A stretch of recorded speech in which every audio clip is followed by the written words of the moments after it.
এই পৃথিবীতে স্বার্থ ছাড়া আপনার পাশে আত্মীয় স্বজন, বন্ধু বান্ধব, পাড়া প্রতিবেশী কেউ আসবে না।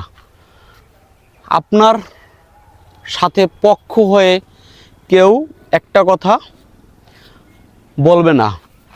এমনকি আপনার পাশে দুঃসময়ে স্বার্থ ছাড়া আপনার জন্মদাতা পিতা এবং জন্মদাত্রী মা কেউই পাশে থাকবে না।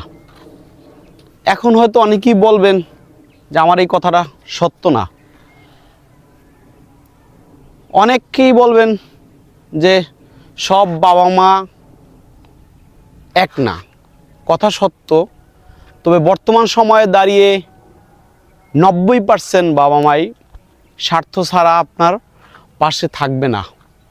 কেউ যদি মনে করেন যে আমি ভুল বলতেছি, তো আপনি নেশার ঘরে আছেন, আপনি লেবু পানি খান, দেখবেন নেশা কেটে যাবে।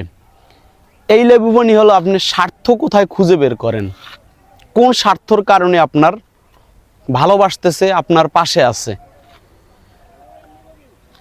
শুধু স্বার্থের পিছনে একটু পানি ঢালা কমাইয়ে দেন, তাদের চেহারা এবং ব্যবহার দুইটাই দেখতে পারবেন।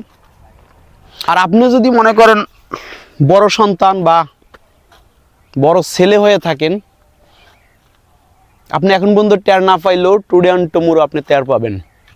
শত চেষ্টা করে যারা স্বার্থটা খুঁজে না পাবেন, আমার ভিডিওতে কমেন্ট করেন, আমি বীজগণিতের সূত্রর মতো একদম স্বার্থ অঙ্ক মানে সূত্র অনুযায়ী আপনাকে ধরাই দেব, আপনি মিলাই নেবেন। এটাই বাস্তব, এটাই বাস্তব।